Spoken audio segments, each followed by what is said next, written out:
Mula 500 pesos, 1,000 pesos kada buwan na ang pensyon ng mga mahihirap na senior citizen simula ngayong Pebrero. Ibig sabihin, mula sa dating 3,000 pesos, 6,000 pesos na ang makukuha ng nasa 4 na milyong mahihirap na senior citizens kada semestre.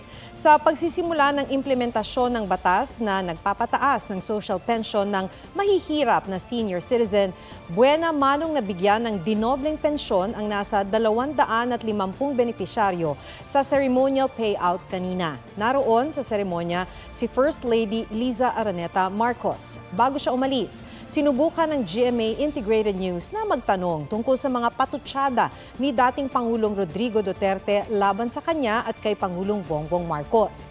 Ayon kay Duterte, ang First Lady raw ang isa sa utak ng umano'y balak na pagpapalit ng sistema ng gobyerno mula presidential patungong parliamentary. Baka pwede lang kayo muna ng reaction. Reaction lang po, ma'am, dun sa sinabi po ni PRRD.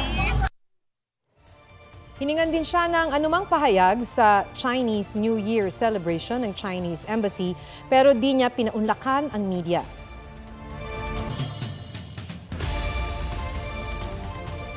Huwag magpahuli sa mga balitang dapat ninyong malaman. Mag-subscribe sa GMA Integrated News sa YouTube.